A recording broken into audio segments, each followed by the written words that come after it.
Hello my dear friends, welcome to my YouTube channel. आज के इस क्लास में हम डिस्कस करेंगे theme based idiom and phrases को, जिसमें थीम है कलर पर। आज जितने भी इडियम एंड फ्रेज करेंगे सब कलर के नेम पर होंगे, जो आपके एग्जाम पॉइंट ऑफ व्यू से भी इंपॉर्टेंट है और बहुत सारे रिपीटेड भी है। तो क्लास को आप एंड तक देखना, और अगर आप चैनल पर नए हो तो प्लीज़ चैनल को सब्सक्राइब करके बेल आइकन प्रेस कर देना। विदाउट वेस्टिंग टाइम अपनी क्लास को स्टार्ट करते हैं। सो माय डियर फ्रेंड्स, आज की जो क्लास है ये बेसिकली थीम बेस्ड है। थीम बेस्ड है कलर के ऊपर। हर इडियम एंड फ्रेज में कोई ना कोई कलर का नाम है और ये सारे रिपीटेड है एसएससी में, और कुछ इम्पॉर्टेंट भी हैं। सो पहला है ब्लैक एज थंडर। कभी भी ये इडियम आए ब्लैक एज थंडर, इसका मतलब होता है एक्सट्रीम एंगर, जैसे बहुत ज़्यादा क्रोधित होना। आपने सुना होगा हिंदी में कई लोगों के मुंह से, तुम इतना क्यों गरज रहे हो। तो गरजना क्या है? थंडर स्टॉर्म, थंडर यही है, ठीक है। अगर ब्लैक एज थंडर कभी भी आए, थंडर या थंडर स्टॉर्म का मतलब होता है गरजना, ठीक है। अगर मैं बात करूँ ब्लैक एज थंडर की, तो इसका मतलब होता है बहुत ज़्यादा गुस्सा होना। आप याद रख सकते हो क्यों इतना गरज रहे हो, गरजने से याद करना, ठीक है, जिसका मतलब है क्रोधित होना। नेक्स्ट है ब्लैक हार्टेड। ब्लैक हार्टेड आपने सुना होगा काले दिल के इंसान। काले दिल थोड़ा होता है, बट काला दिल का एक उपमा दिया जाता है दुष्ट के लिए। जो बदमाश हो, दुष्ट हो, उसको हम ब्लैक हार्टेड कहते हैं in terms of idiom and phrase, ठीक है। क्रूअल जिसको कहते हैं हिंदी में दुष्ट कहते हैं। अगला है फीलिंग ब्लू। हर इडियम में कोई ना कोई कलर है, ठीक है। जैसे यहाँ पर ब्लैक है, ब्लू, ग्रीन, इस तरीके से। अगर कभी इडियम एंड फ्रेज आए फीलिंग ब्लू का मतलब है दुखी होना, जिसको हम सैड कहते हैं। फीलिंग ब्लू का मतलब होता है सैड, जिसको हम दुखी होना कहते हैं। नेक्स्ट है blue murder idiom and phrase मतलब होता है क्रिटिकल सिचुएशन, जिसको हम बोलते हैं कि बहुत नाजुक परिस्थिति, ठीक है, नाजुक स्थिति जिसको बोल सकते हैं। ब्लू मर्डर का मतलब होता है बहुत ही ज़्यादा जो सिचुएशन क्रिटिकल हो, यानी बहुत ही ज़्यादा नाजुक परिस्थिति जिसको आप बोल सकते हैं। नेक्स्ट है ग्रीन हॉर्न, ठीक है। ग्रीन हॉर्न का मतलब होता है जो इनएक्सपीरियंस हो, यानी जिसको कोई एक्सपीरियंस ना हो, ठीक है। ग्रीन हॉर्न का मतलब क्या होता है? किसी भी काम में बिल्कुल नया या जिसको एक्सपीरियंस ना हो, उसको क्या कह सकते हैं? अनुभवहीन कह सकते हैं।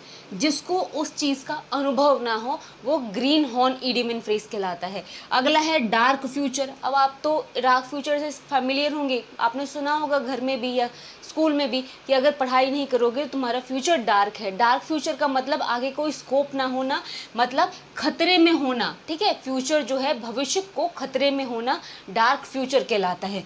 भविष्य खतरे में होना। नेक्स्ट है ग्रीन फिंगर्स। कभी भी आए ग्रीन फिंगर्स, वो उन लोगों के लिए यूज़ होता है जिनको गार्डनिंग का बहुत शौक हो। आपने देखा होगा कई लोगों को गार्डनिंग का, पेड़ पौधे उगाने का, मतलब बागवानी जिसको बोलते हैं हिंदी में, करने का बहुत शौक होता है। उन्हीं के लिए green fingers idiom and phrase है, जिसका मतलब है वन हु लाइक्स गार्डनिंग, यानी बागवानी का शौकीन। अब देखो आगे के इडियम एंड फ्रेजेस को। So my dear friends, next है to get the green light. इसका मतलब होता है टू गेट परमिशन। जैसे आप रोड पर जाते हो, आपने देखा होगा कि ग्रीन लाइट हो गई तो परमिशन मिल जाती है आपको गाड़ी आगे ले जाने की, ठीक है। अगर रेड लाइट है तो आप वहाँ पे रुक जाते हो। उसी तरीके से याद कर सकते हो to get the green light. किसी भी चीज़ के लिए हरी झंडी मिल गई, इसका मतलब क्या है? हमें किसी चीज़ की अनुमति मिल गई। इसका मतलब क्या होता है? टू गेट ग्रीन लाइट का टू गेट परमिशन, जिसका मतलब क्या है? मंजूरी मिलना। नेक्स्ट है वाइट वॉश। वाइट वॉश का मतलब होता है किसी बुरी चीज़ को ढकना, ठीक है। टू कंसील समथिंग बैड, जैसे कि आप अपने घरों में जब घर गंदा हो जाता है तो हम क्या कराते हैं? सफ़ेदी, जिसको वाइट वॉश करते हैं। तो कुछ गंदा छुपाने के लिए हम वाइट वॉश कराते हैं। इससे आप याद रख सकते हो वाइट वॉश का मतलब है टू कंसील समथिंग बैड, मतलब बुरी चीज़ छुपाना। नेक्स्ट है पर्पल हार्ट। पर्पल हार्ट का मतलब होता है बहादुरी। पर्पल हार्ट ब्रेवरी कहलाता है इंग्लिश में, as a idiom and phrase के टर्म्स में, जिसको हिंदी में हम बहादुरी कहते हैं। नेक्स्ट है ट्रू ब्लू। ट्रू ब्लू का मतलब होता है कोई भी लॉयल पर्सन, जिसको हम वफादार कह सकते हैं, जिस पे हम भरोसा कर सकते हैं। तो ट्रू ब्लू का मतलब होता है लॉयल पर्सन यानी वफादार व्यक्ति। नेक्स्ट है grey market. Grey market illegal commerce को कहते हैं, जिसे हम हिंदी में काला बाजारी कहते हैं। आपने सुना होगा जहाँ पर इलीगल चीज़ें बिके, काला बाजार का धंधा, वो ग्रे मार्केट में आता है। अगर grey market idiom and phrase कभी भी आए तो आप हिंदी में इसका मतलब काला बाजार लिख सकते हो। अगला है in the red. In the red का मतलब होता है कर्जे में डूबे रहना, इन डेब्ट। ठीक है, इन द रेड का मतलब क्या है? कर्ज में होना। नेक्स्ट है हैव ग्रीन आइज। किसी के लिए भी ग्रीन आइज होना यानी उससे जलन करना, जिसे इंग्लिश में हम जेलेसी बोलते हैं। तो हैव ग्रीन आइज का मतलब है जेलस, मतलब हिंदी में होता है जलन। अब देखो आगे के इडियम एंड फ्रेजेस को। ये फ्रेंड्स नेक्स्ट है लिली वाइट। लिली वाइट का मतलब होता है काफ़ी इनोसेंट होना, जिसको हम मासूम होना कहते हैं। लिली वाइट कभी भी इडियम एंड फ्रेज आपके एग्जाम में आए, इसका मतलब इनोसेंट होता है, जिसको हिंदी में हम मासूम कहते हैं। नेक्स्ट है रेड कार्पेट। अब आपने देखा होगा किसी भी अवार्ड फंक्शन में रेड कार्पेट पे कोई भी सेलिब्रिटी आता है, फोटोज़ वगैरह क्लिक होती है, जिसका मतलब क्या होता है? किसी का शानदार स्वागत होता है, और जिसको हम ग्रैंड वेलकम भी बोलते हैं। तो रॉयल वेलकम या ग्रैंड वेलकम रेड कार्पेट का मतलब है, जिसका मतलब क्या है? किसी का भी शानदार स्वागत। नेक्स्ट है सी रेड। जैसे हम बोलते हैं ना कि गुस्से से लाल हो गया, इसका मतलब क्या है? बहुत ज़्यादा गुस्सा करना। सी रेड का मतलब होता है बी एंग्री, जिसको क्या कहते हैं? गुस्सा करना।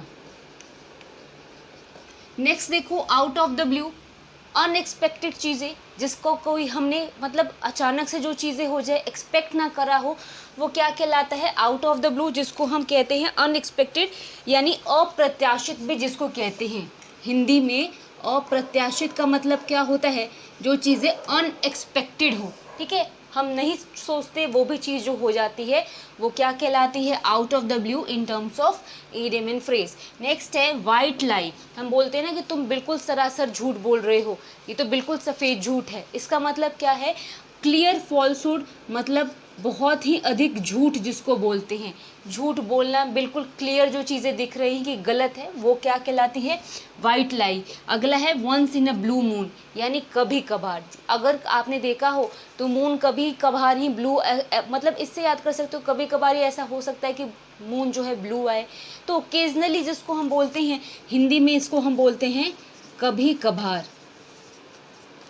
नेक्स्ट है वाइट कॉलर वर्कर्स। तो वाइट कॉलर वर्कर्स वो वर्कर्स होते हैं जिनको स्किल्ड हो, ठीक है, जिनको किसी चीज़ में कुशलता प्राप्त हो। ठीक है, कई लोग होते हैं, मान लो एक एग्जांपल से प्लम्बर का ही काम समझ लो, कई लोग स्किल्ड होते हैं, कई लोग अभी सीखते रहते हैं, बिना किसी डिग्री, बिना किसी उसके प्लम्बर का काम करने लगते हैं। इसी तरीके से वाइट कॉलर वर्कर्स उन वर्कर्स को कहते हैं जो उस काम में पूरी तरीके से स्किल्ड हो। ठीक है, हिंदी में कहें तो इसको हम कुशल मजदूर भी कहते हैं।